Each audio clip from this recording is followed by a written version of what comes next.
아무튼 뭐 GK 서밋 다녀왔습니다.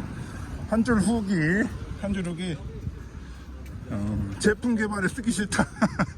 일단은 그리고 속도 개선해야 된다. 열심히 준비하고 있는 패러다임이다. 하지만 잘만 되면 이제 계속 이제 해가 지나갈 때마다 시간 지나갈 때마다 무조건 증강될 것이다. 그래서 컨퍼런스 서밋 내내 퍼포먼스 얘기, 속도 얘기 계속 했습니다. 결국 속도만 올리면 되는 걸로 보이고요. 그 다음에 GK VM이라든지 이런 구현체들이 되게 각각 따로 떨어져 있기 때문에 구현체 컨센서스 통합이라든지 뭐 프로토콜 통합이라든지 뭐 개발 방식의 표준화가 필요하다. 늘상 그렇죠. 새로운 기술이 정착되기 전에 표준화 작업도 해야 되고요. 갈 길이 아직 먼 GK였다. Yeah, exactly. 그래도 아무튼 잘만 되면 그 GK 하나로서도 많은 산업이 태동을 할 것 같습니다. 좋은 인사이트였고 아무튼 곧 후기를 동영상을 한번 모아서 올려드리도록 하겠습니다. 그리고 그 아마 CP3 우리 CP3 회원님들께는 제가 코멘터리 내지는 그 해설도 조금 덧붙여서 GK 이제 주제다 보니까 해설 덧붙여서 시간 들여가지고 한번 녹화를 해서 올려드리겠습니다. 자, 이상입니다. GK 아직 많이 일을 해야 된다. 이렇게 마치면서 마치도록 하겠습니다. 벨리에서는 이 정도 분위기가 컨퍼런스 서밋 가는 분위기입니다. 좀 쓰레기 좀 치웠으면 좋겠어. 좀 깨끗하게. 자, 요게 서밋 가는 길인데 여러분. 우리 서울은 코엑스, 보통 코엑스에서 열리죠. 여기는 이런 데서 막 열려요. 건물은 되게 크거든요. 가보도록 하겠습니다. 이렇게 있네요. 자, GK 쪽에 좀 한다 하는 팀들이 다 모였네요. 가보도록 하겠습니다. 아직 좀 빵을 꼽다 좀 주나? Involved in the Ethereum, if it'd be nice to actually have Rust code compiled down to something that ran on Ethereum. That said, I think that would be a huge performance win as well. Yeah. So sorry, that was a little random. Yeah, I think in addition to those sort of in protocol things, I think there's also this other interesting question. Which is, how does the Ethereum protocol get its proofs? Like, if it's like going to source proofs from somewhere, and I think there's a sort of a wide open design space. Presumably, you have censorship issues with proofs. You have liveness issues with proofs. I think it's the same. We're also building sort of this prover network, prover marketplace where people can people around the world can participate in proof generation. So I think thinking more critically about how these marketplaces interact with the Ethereum protocol is also sort of a very interesting open space for questions. In the ZK. Is that worthy? Well, we need to see. The problem is which Poseidon, in which prime, and then you have maybe you got other debates that you don't want to get there. But that's probably the at least the big points that I wanted to mention here. I guess for me the biggest concern is that we have 25, 26, 27 ZKVM team, and how do you make it so that it's sustainable for them to generate proof for Ethereum? Let's say they need 1 million a year at minimum, and I'm pretty sure I'm very, very underestimating the need. We need to distribute 30 millions to the ZKVM team from proving Ethereum blocks. Otherwise, you have consolidation, concentration of power, and everything that Will mentioned at the beginning will reduce to top 3, I guess, or top 5. Like it's a diversity issue. The other thing on the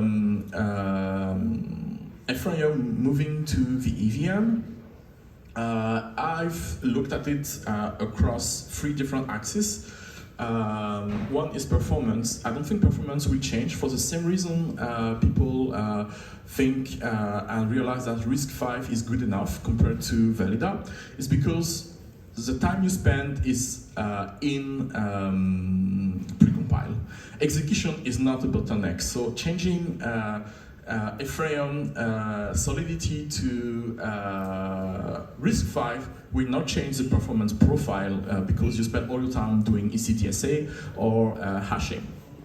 And you have a lot of time in client is spent in networking and in the database that Ref and Erigon pioneered. So first that. Then you lose all the network effect. You lose you lose in terms of maintenance due to backward compatibility. The Geth team and all the client team, we need to maintain both EVM and RISC-V backend. So you increase the maintenance cost by 2x, and basically everything that you want to do in the future will be shelved for this evolution and upgrade, and every other upgrade will be made much harder. The last thing is, basically it's a blank slate, so people will say, oh, since it's a blank slate, I need to redeploy everything. You lose, let's say you were Aztec, you wanted to have something live forever on the blockchain, and now it doesn't live forever, it's dead when we release the new EVM. So performance and legacy support, and we've seen with Intel or Windows, legacy is important if you want to stay, to keep people on the platform. First ZK VM, as we understand now, we copy a lot of work they did. I think that they deserve a lot of credit on that, and I mean, especially on the OS. I mean, the way they integrate with Rust. I think that it's a lot of. We debt a lot to them. In SP1, I mean, all this multilinear thing, it's something super cool, super interesting. Let's see how this works. Definitively is a good thing. And in the Valida, I mean, we mentioned, maybe we, but I think that definitively the not having the RISC-V, this you get better performance. So it's like, so that's a good thing in there, and being a team that's going in that direction, that, as you mentioned, I mean, probably in the long term maybe is the right way. I think it's super interesting to see in this point. So a little bit more about proving with RSP. So there are two main parts in the process. There is a pre-proving phase. Often it may actually even exceed the proving phase, and then comes the actual proving. You have the link to our repo there, our fork of RSP. And regarding the pre-proving phase, it's important to mention it basically includes mostly fetching input data through RPC to reconstruct the block.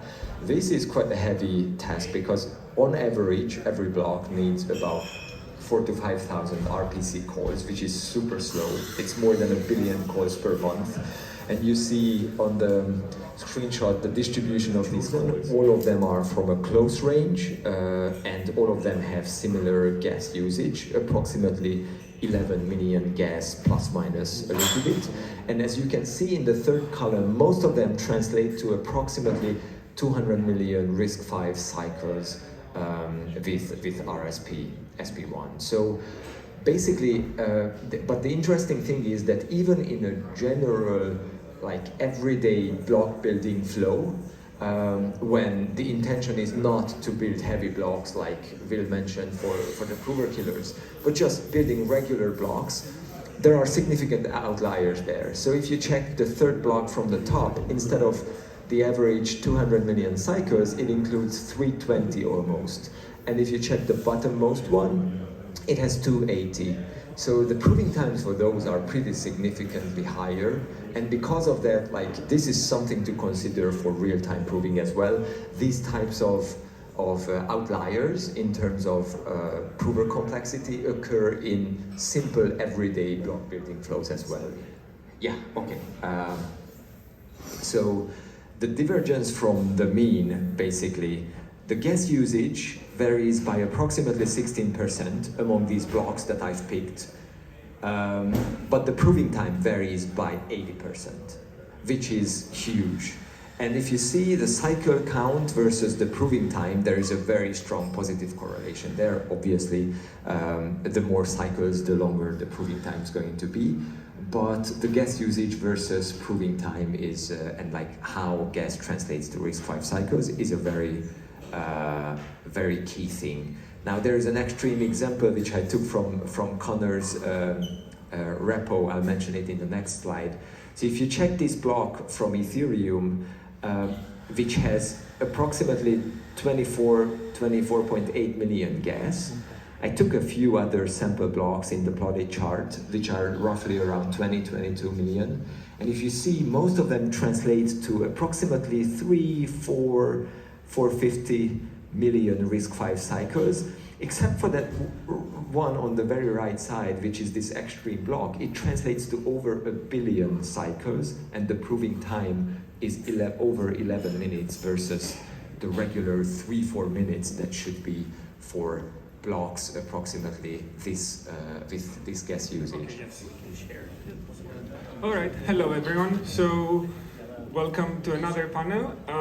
This one is going to be about ZK VM design and proof system trade-offs.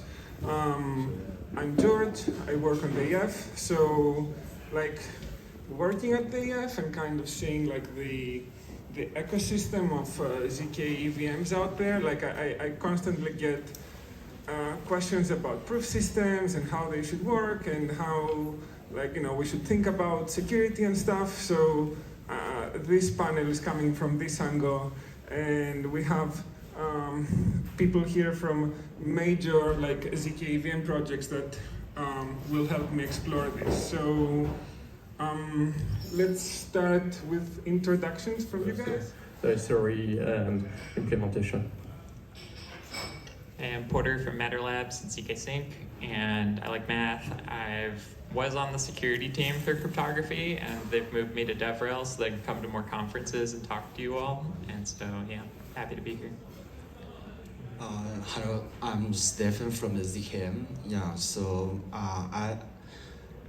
before I joined ZKM 3 years ago, I'm building a privacy preserving, projects, network that's also use the ZKP to protect the privacy of some computation. And so that means most of my background are from the engineer, and I also have have a lot of experience on building the proof system, especially stack based proof system. Alternatives like that, right? I feel like now floating free is kind of okay, but Still, it's much better than anything. 좀 이런 분위기고, 밥도 점심도 공짜로 줍니다. 괜찮네요. 풀데이 이벤트고. 보니까 전체 분위기가 개발자들만 모였습니다. 그래서 GK 쪽에 완전 좀 우리 근본론자들이 많이 모였고요. 이더리움 GK에게 어떻게 보면 근본론자들이 다 모였고, 뭐 퍼포먼스라든지 여러 가지 테크니컬 디테일에 대해서 얘기를 하고 있는데요. 하여튼 뭐 다 공짜입니다. 가끔 이제 막 돈 내려가는 경우 있어. 컨퍼런스 갔는데 에코시스템 홍보의 장인데 여기 메타마스크 티셔츠도 보이고요. 주황색. 아무튼 뭐 겸식 공짜로 주니까 좋습니다. 뭐 근데 별 내용은 없고, 근데 진짜 오전 세션은 되게 개괄적인 얘기를 했기 때문에 오후 좀 지켜보도록 하겠습니다. Bits to using like the underlying hardware that's being utilized by provers on ZK Cloud. Now we've got pretty uniform hardware there because we apply random selection for assigning workloads in the network. And I don't want to talk too much about our setup, but what I want to hint at is that we need platforms that allow developers to not just test what's integrated by the developers of that platform, but that are open enough to allow me to bring my own customized ZK VM, maybe where I made some optimizations I throw it in there, and the prover network underlying the platform can actually generate proofs. And like, I mean, all the experience that keeping ZK prover in production gave to us. I mean, from security perspective, from learnings, from things that work, things that don't work, things that are performant and not. And we talk about this technology. Actually, we improve a lot. We rewrite all the peer-to-peer-to. And from the last year, we start building the ZIS project. I mean, ZIS is a ZK VM. As you know, you can, I mean, it's a RISC-V 64 bits emulation, so you can write programs in Rust, and you know better than me. I mean, you write programs in Rust, and then you just prove them. Okay? Proving in real time, I mean, probably this is not new to you. Why is important proving in real time? I want to mention here two applications. One of those is connecting networks. This is what in Polygon is the aggregation layer. Okay, but I mean, in a more generic way, if you want to connect one network to the other, you need to prove fast. And if you want to connect them, the idea is that the other network needs to be sure that that the state is committed and valid. Okay? So if you have two chains, maybe you can follow the chain, the other chain, and that's fine. But if you have thousands of chains, all the chains cannot follow all the thousands of chains. And in an environment where chains are created and not created, this doesn't work. And so the way to do is just instead of following chains, actually the chain generates ZK proof, and then all the other chains can use the information to validate the chain. Okay? And the other application is very much for new consensus. We are developing open source, and we believe in this works in open source. And open source from the beginning to the end. I mean, including the proving systems, the tricks, and whatever. We believe in learning from other projects. I hope that other projects are also learn from us. They are working less than the one that we are working right now. I put in red because 6 seconds, but we believe that we can improve that maybe to 2 seconds or something like that. By the way, this is just to prove a block that has 35 million gas, 230 transactions is the block number, and here we are using 32 GPUs in 8 hosts, so 4 GPUs. 맞는 얘기죠.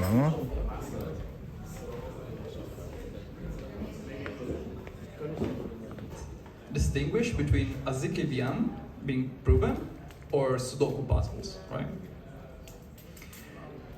And this is very important because actually there have been problems inside these projects, right? And to know that there are problems, you need to look at the source code, and you need to be sure that the source code you're looking at is actually what is being verified on chain. So this example is Linea. Linea for a very long time had a under constraint proof system. They were not proving all the execution. They just fixed it like these days. It was a few days, I think. They managed to get to full soundness. But like these are security concerns, right? And the only way to check this, like kudos to Linea for being honest, but like we don't know about the other projects, right? If they are under constraint, the only way to do this is to check the verifier. Another example is the semaphore case. Last year we tried to regenerate the verifier for semaphore, which is one of the simplest projects for specifically the WorldCoin verifiers. And after weeks, turns out that it's impossible to get the on-chain verifier, to reproduce the on-chain verifier that they use, because the circum version one by one for all the projects to try to match the source code. This is very complicated. We probably not do this for every project. So we also want to outsource this verification. And also we don't want you to trust L2Bit alone. So for example, you could see that we've gone through this process of regenerating the verification key, the on-chain verifier. You will see an attestation by the L2Bit that says, yes, this is the source code. But we want to invite other projects to also submit. We know we generate by a same prover, and we can use it as a certificate that transaction had been done on the source blockchain. Okay, so yeah, that's ZKVMs, and as of this week, I also lead the protocol snarkification team that has just been created. Hi, I'm Michał. I'm head of research at Nethermind. My background is in cryptography and zero-knowledge proofs in particular. Hi, nice to meet you. I'm Lumi. I'm a senior product manager of Core Protocol at Off-Chain Labs working on Arbitrum. One of my prerogatives is basically anything ZK for Arbitrum. Okay, so... And then, like, what happens is like a very big liveness issue. Definitely agree. One thing I would still say on the enshrining the provers, because it's important for this conversation, is like, I think it would be a mistake to enshrine a couple different implementations, because even the RISC-V is the go-to ZKVM right now, because it has 56 opcodes that you need to prove. So writing circuits for it is much easier, but it's not even determined whether like a WASM-based general ZKVM would actually be the optimal outcome, or there's a bunch of different VMs you could build this for that are a little bit harder, but they might actually prove out in the optimal case. The ZKVM space is so fast. Like a couple years ago, we didn't think it'd ever be cost efficient to ZK prove like arbitrary programs. And now that's true, and every week, like you saw this with the folding schemes especially, it's like every week there's a new folding scheme. So I think it's at least too soon to pick winners. So I think it's going to default to the consensus, and then that question comes of like, how do client teams work together? How do you have a choice as someone running a client which ZKVMs? But it's going to get messy of like who trusts what, right? Absolutely, and there's so many, as you mentioned, so many ZKVM teams, I think over 20, 25 now, and they're all making new optimizations, every single week.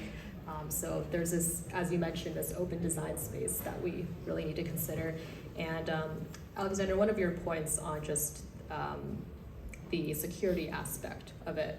ZKVMs is a race to the bottom, right? So like, it's crazy how much improvements we've seen in a year. So like all I want to really add to this as far as cost is like, yes, you should have multiple verifiers for each ZKVM. Yes, you should like multi-verifier, not just multi-prover, right? You should also have multi-prover when it gets cost effective enough. There is the design space of like for like L2s that prove every single block, so your traditional ZK chain, yeah, that's gonna be more expensive. One nice thing for the design that we're building as an option for orbit chains, they can either be a traditional ZK L2 or they can be a hybrid L2. So it's using the existing bold protocol. Basically, every state transition is considered true until someone disputes it, and then you provide a proof. So you don't actually have to prove the whole time, it's only in disputes. At that point, the cost of having multiple proof systems, way cheaper. Like you can... It's difficult to make any updates to, make any upgrades with. And furthermore, this never really gets talked about that much, but we build the proof system and all the constraints kind of in one repository, and then separately, we also had to keep track of a different virtual machine just for the sequencer to run. And so we're running like 2 full virtual machine code bases, one of them for the sequencer, which needs to be fast and have a lot of like optimizations there. One of them for the prover, which is optimized in a totally different way.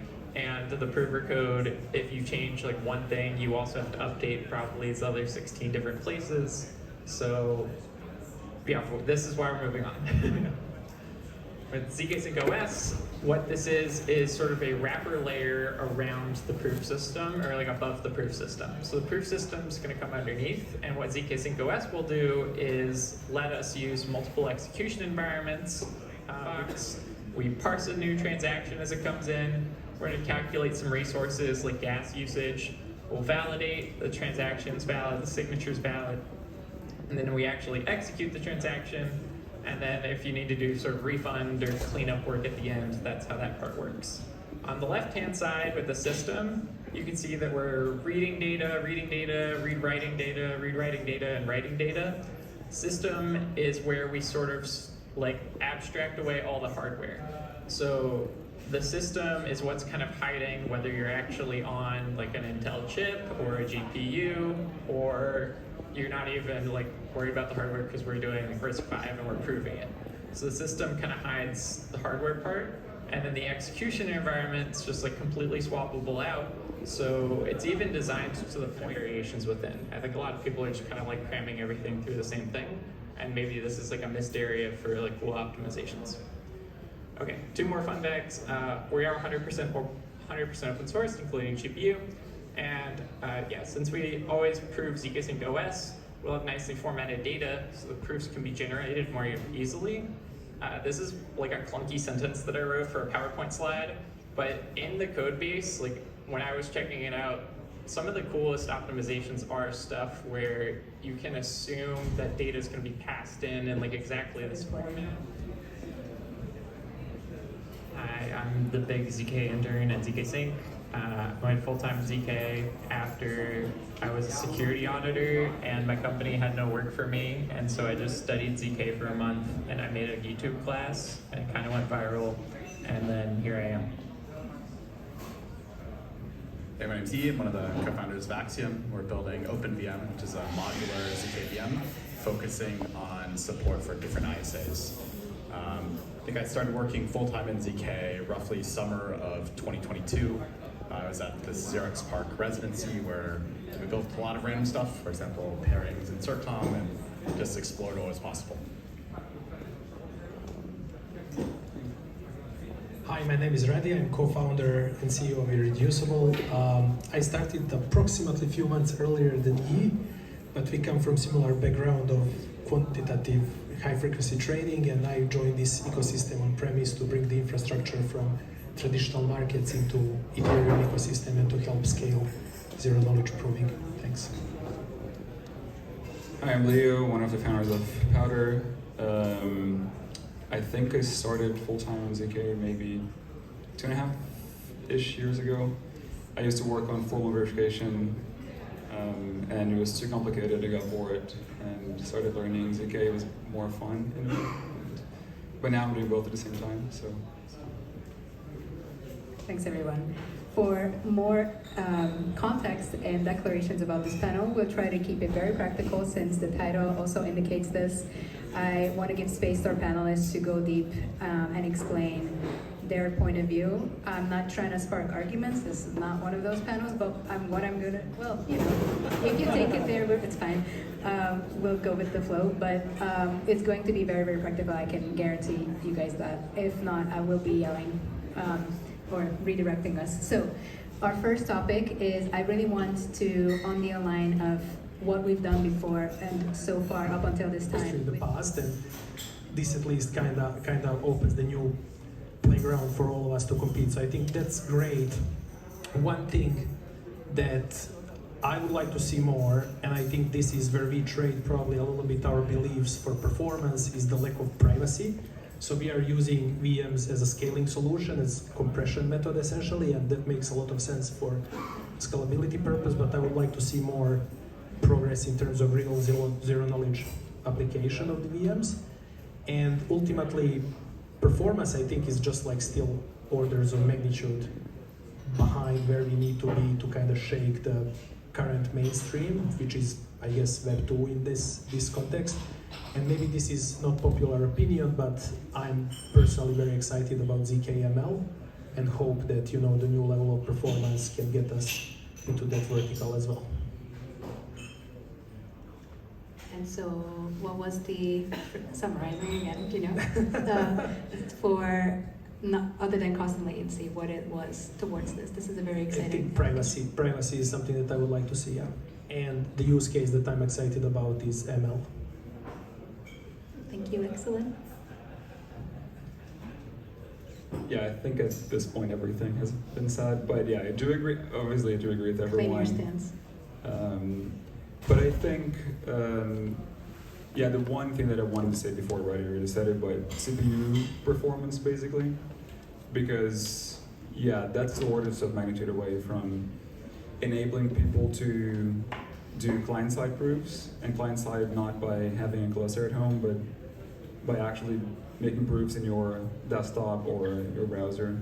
And I think that's necessary for privacy, for ZKML likely, for identity, for a lot of things.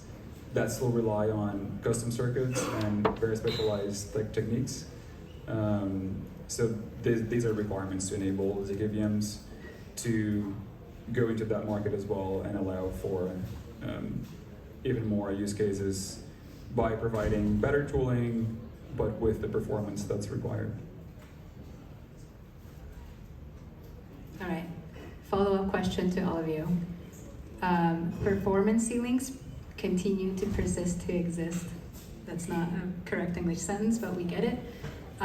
Despite us improving heavily in our proving systems and our circuit designs, which one of the, what are these ceilings that remain?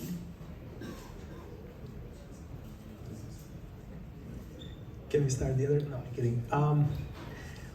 Let me just try historically to answer this. I'll try to be short. So like we started acceleration from Polygon Hermes. I think Jordi and his team is around here. That was like 2 years ago. We were struggling with one level of performance bottlenecks. Then we were accelerating SP1.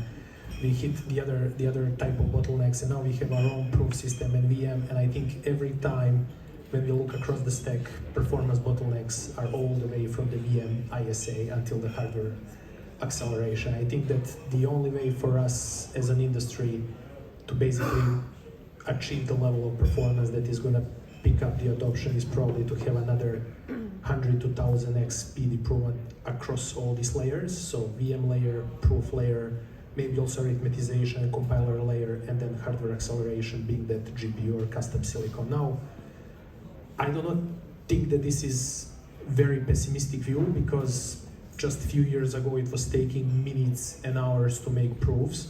Now we are below 12 seconds, you know, and ultimately if the trend continues, we probably won't be able to match state-of-the-art CPUs that run in silicon, but we are gonna get really good results in next 24 months, I guess. So yeah, we need, I think, improvements across the stack. And maybe what he is building with modular VM, that you can kind of do a little bit of a Lego with precompiles and choose your best topology for the workload or the proving task and keep everything as a framework, which would simplify things. But again, teams are very focused on reaching performance goals, and competitions like it proofs kind of foster that. So I wouldn't be surprised if we still see a lot of hard coding, a lot of kind of cutting corners and optimizations just to achieve the pure numbers. And again, I don't think there is anything bad with that. I think that's really good pragmatic approach to see more performance in the short term. So yes, I think that we'll just see more and more specialization. I think we'll see both in a way. I think specialization makes sense, but I also think that it makes sense that the ZK VMs are going to start converging into fewer, better ones. And on the specialization part, but I think for both, actually what's needed is tooling and time. Like a lot of it is kind of just work that will take engineering time to like make things more modular, put things together, be able to have a system that you can actually plug these kind of things from different systems and they actually work. Like none of that will come for free, but I think they will have an impact on all of the things we've been talking about, mainly probably performance. But I think specialization also will happen, but again, you'll need tooling, because let's say you have a more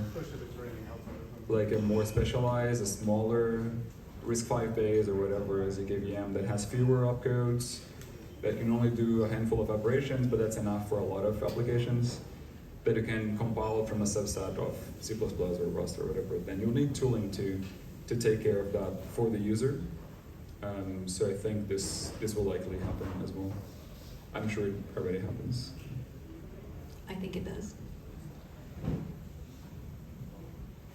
Yeah, so with our modular approach to OpenVM, we are kind of betting on kind of there being some diversity, but with the need to have some interoperability between different components for the diversity to be leveraged. So I think in the industry, we are seeing a bit of convergence today, and I think that's mostly social. Everyone wants to get to market. I think every RISC-V front end today is fundamentally a fork of RISC-Zero's original RISC-V front end, and if you ask me, that's actually the main reason people choose RISC-V. There are benefits and drawbacks to ISA, but I think the main benefit is you can fork the toolchain. Amen. And so I do think now that things are getting a little bit more mature and it's becoming more possible to deviate without getting the massive detriment of having to rebuild everything, we are going to see different teams explore deviations at one level of the stack while keeping every other level constant. And I think that will both benefit the ultimate performance, but also not every end user will want every deviation at every level of the stack.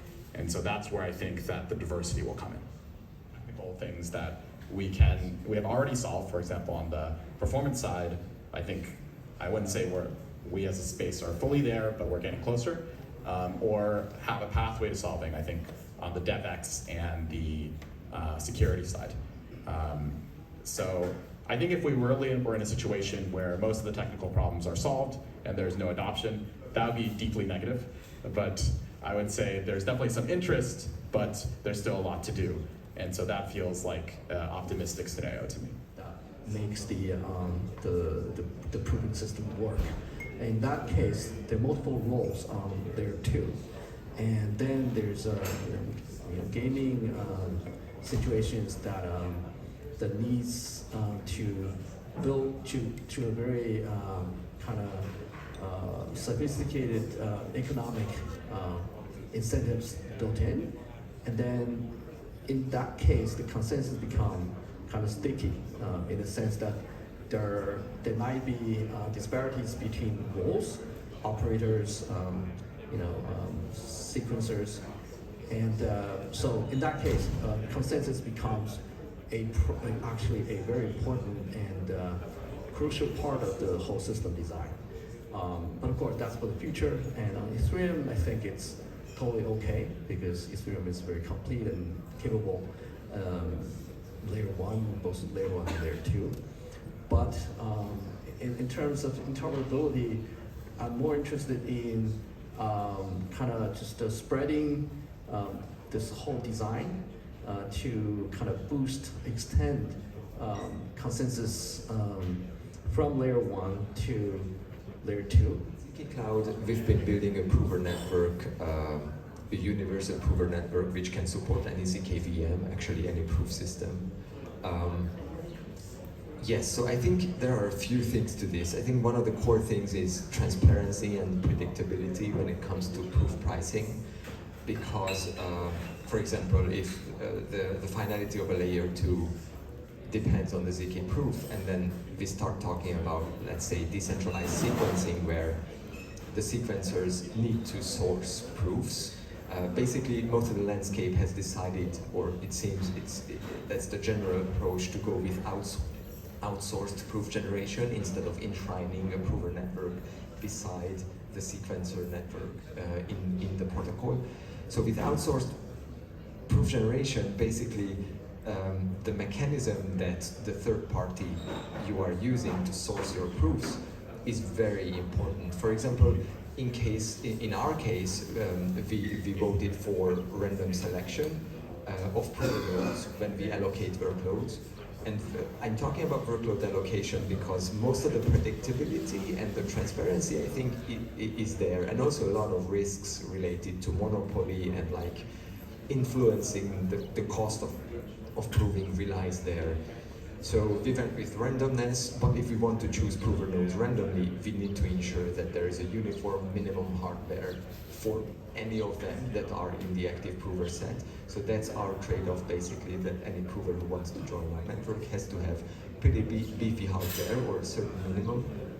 But then off of this, we can actually, and we have enshrined our economics into the network so that, let's say someone spins up tons of prover nodes and they increase their chances of being selected to process proving jobs, they cannot influence the cost of proving still, even though they are processing a larger portion of proofs. For example, why with an auction? Just 1 second. With an auction, for example, in a simple reverse auction, but also mostly, as I have seen in more sophisticated mechanisms, the cost of proving is a large part of the selection mechanism. And as long as the cost of proving is dominant, like any large entity could just come in, do the cheapest bet or the cheapest bid, and